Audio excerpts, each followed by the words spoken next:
হে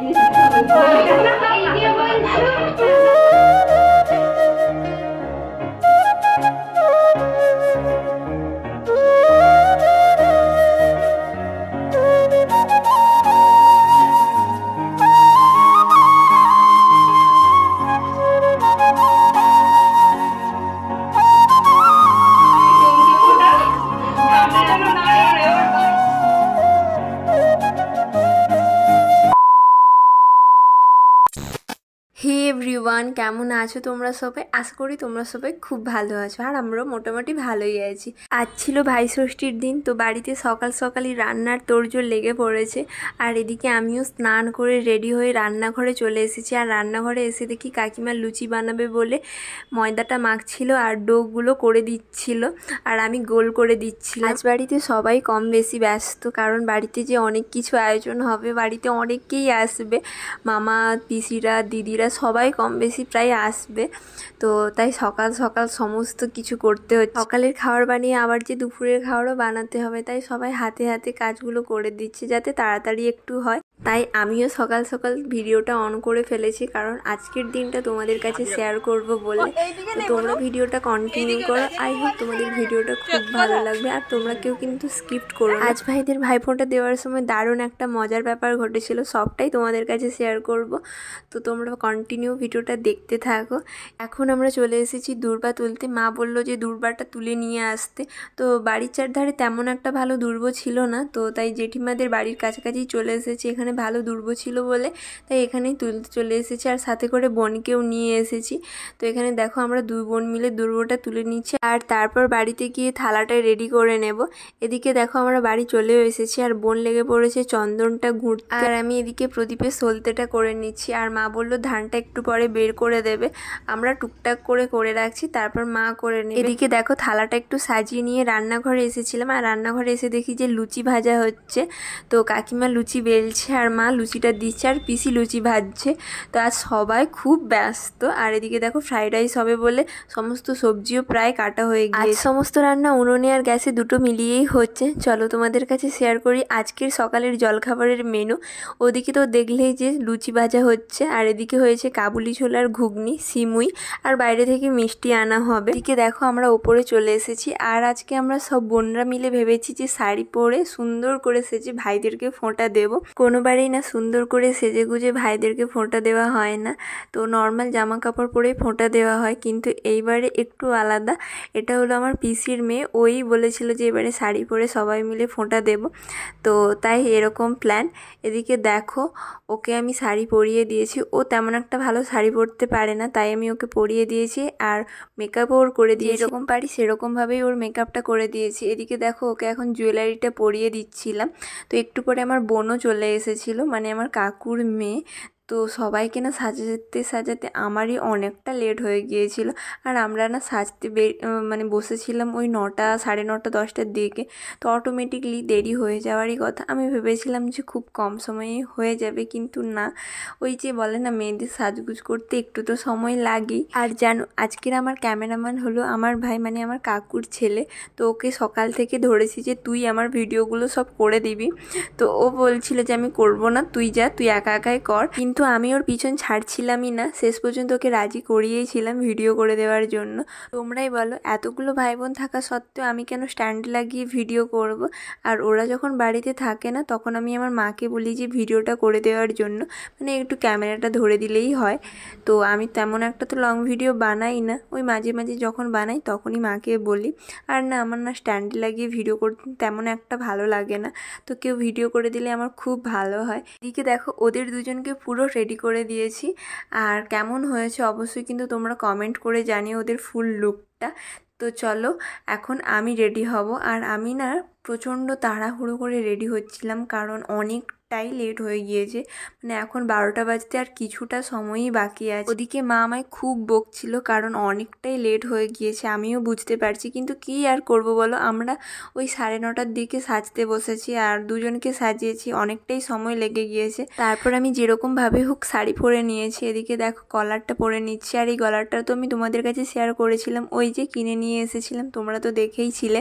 আজ না আমি রেডি হওয়ার সময় একদম পাগলের মতো করছিলাম, কারণ তাড়াহুড়ো করতে গিয়ে না সমস্ত কিছু দেরি হয়ে যাচ্ছিল।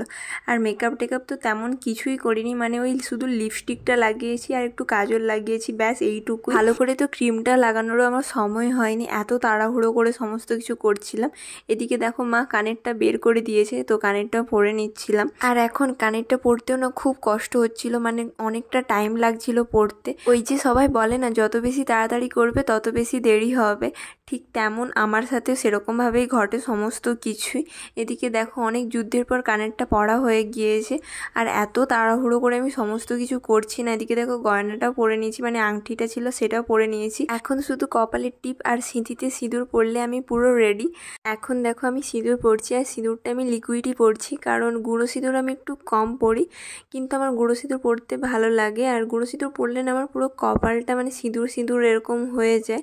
তো কোথাও যখন যাই তখন আমি লিকুইডটা পরি, আর বাড়িতে থাকলে গুঁড়ো সিঁদুরটা পরি। কিন্তু আমার গুঁড়ো সিঁদুরটা পরতে বেশি ভালো লাগে, কারণ ওটা পরলে না মুখটা একটু বেশ ভালো লাগে, আর এটা পরলে তো তেমন একটা ভালো করে বোঝাই যায় না। এদিকে রেডি হয়ে নিয়েছি, আর রেডি হয়ে নিচে চলে এসেছি গিফট নেওয়ার জন্য। বোনের জন্য গিফট আছে, আর ভাইয়ের জন্য গিফট আছে, আর গোপালের জন্য গিফট আছে। তোমাদেরকে আগের ভিডিওতে বললাম না গোপালের জন্য দুটো নতুন জামা কিনে নিয়ে এসেছি, তো আজকে গোপালকে সেই জামাই পরানো হবে। এদিকে দেখো ভাই গোপালের জামাটা পরিয়ে দিচ্ছে, আর গোপালের জন্য দুটো জামা নিয়ে এসেছিলাম। এদিকে একটা বড় হয়ে গিয়েছে আর একটা গোপালের সাইজেরই আছে। তো এদিকে দেখো এই জামাটা এখন গোপালকে পরানো হচ্ছে, আর বোন গোপালকে ফোঁটা দেবে, তাই গোপালের ফোঁটা আগে হবে, তারপর আমরা সবাই ফোঁটা দেব। তারই মধ্যে তোমাদের দাদা ভাই আবার ভিডিও কল করেছিল, ওকে একটু দেখাচ্ছিলাম গোপালকে। তারপর বাড়ির সবাই কেমন সাজুগুজু করেছে সেটাও তোমাদের দাদা ভাইকে দেখাচ্ছিলাম, আর ও না খুব হাসছিল। আর বলছিলাম যে ওকে তুমি তো আসতে পারো নি, এদিকে দেখো কত খাওয়ার, তুমি একটাও পাবে না, তোমার জন্য কি সব কিছু পার্সেল করে পাঠিয়ে দেব।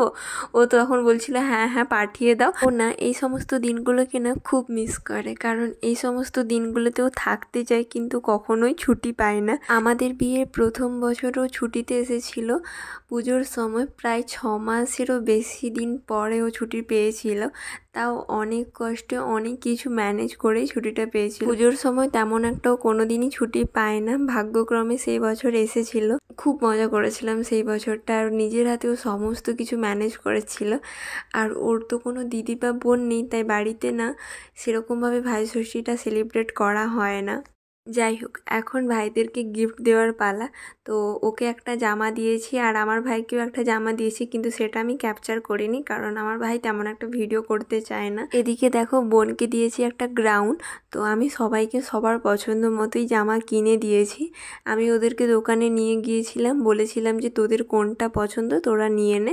তো ওরা ওদের পছন্দ মতোই জামা কাপড় নিয়েছে।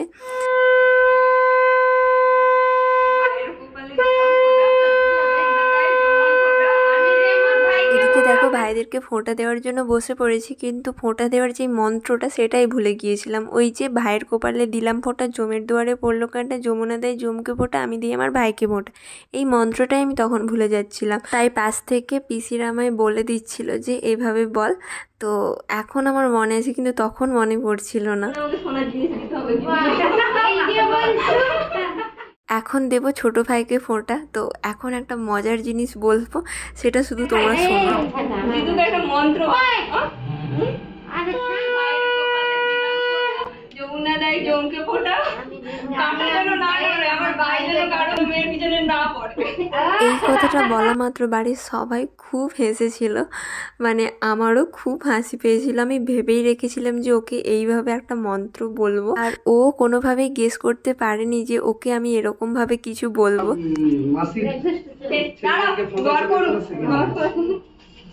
ভালো করে পড়াশোনা করো। এদিকে আমার ফোঁটা দেওয়া হয়ে গিয়েছে, আর এখন ফোঁটা দিয়েছে দুষ্টু। তো ওর নাম না দুষ্টু, ওর ভালো নাম জয়িতা, কিন্তু ওকে সবাই দুষ্টু বলেই ডাকে। দুষ্টুর ফোঁটা দেওয়া হয়ে যাওয়ার পর বোন ফোঁটা দিতে বসেছে। আর জানো তো সকালবেলায় ওর আর ওর দাদার মধ্যে ঝগড়া লেগে গিয়েছিল, দুজনেই বলছে ফোঁটা দেবে না, আর সে বলছে ফোঁটা নেবো না, এরকম। তো ওদেরকে আবার মানাতে হয়েছে। আর ছোটোবেলায় ওদেরকে কি বলছি, আমরাও ঝগড়া করতাম। তো ভাই ষষ্ঠীর আগের দিন থেকে আমাদের ঝগড়া শুরু হয়ে যেত। বলতাম যে যা ফোঁটা দেবো না, আর আমার ভাই বলতো যা তোর কাছ থেকেও ফোঁটা নেব না। তো ভাই ষষ্ঠীর দিন মানে ভাই ফোঁটার দিন মাকে তো যুদ্ধ করতে হতো, মানে ভাইকে বসানোর জন্য। আমি তো মেনে যেতাম, কিন্তু ভাই কিছুতেই মানতো না। সেই সব কথা নিয়ে এখন হাসাহাসি হচ্ছে। তো কাকিমা বলছিল, এদিকে দেখো মা মানে মামাকে ফোঁটা দিচ্ছিল, আর কাকিমাও মামাকে ফোঁটা দিচ্ছিল। কাকিমার দাদা আর ভাইরা আসেনি কেউ, কারণ তারা আসতে পারেনি, তো তাই কাকিমা মামাকে ফোঁটা দিচ্ছিল। আর এখন দেখো আমরা বসে পড়েছি ভাইদের মিষ্টি খাওয়ানোর জন্য। আর হ্যাঁ হ্যাঁ, গিফট নেওয়ারও পালা আছে। চলো তোমাদের কাছে শেয়ার করি কে কী গিফট দিয়েছে। ভাই দিয়েছে আমাকে একটা পোলা বাঁধানো, আর জিতু দিয়েছে টাকা, আর সবাইকেও টাকা দিয়েছে। ভাইও মানে আর বোনদের টাকাই দিয়েছে, বললো যে যে যেরকম পছন্দ মতো জামা কাপড় কিনে নিতে, কারণ কার কি পছন্দ হবে না হবে, তো তাই সবাইকে টাকাই দিয়েছে। আর এদিকে দেখো আমরা ফ্রেশ হয়ে নিয়েছি, আর এখন যাচ্ছি নিচে, কারণ খাওয়া দাওয়া করতে হবে। এখন তোমাদের কাছে শেয়ার করছি যে দুপুরে মেনুতে কি কি হয়েছে। এদিকে দেখো দেশি মুরগির ঝোল, ফ্রাইড রাইস, চিলি চিকেন, চাটনি, ভাজা, মানে অনেক কিছু ভাজা, আর লাস্ট পাতে ছিল দই, মিষ্টি, পাঁপড়। আর এদিকে দেখো আমরা খেতেও বসে পড়েছি। তো চলো আজকের মতো ভিডিওটা এখানেই শেষ করছি। আর ভিডিওটা যদি ভালো লাগে তাহলে অবশ্যই একটা লাইক, কমেন্ট আর চ্যানেলটাকে অবশ্যই সাবস্ক্রাইব করে দিয়ে যেও। Thanks for watching, tata.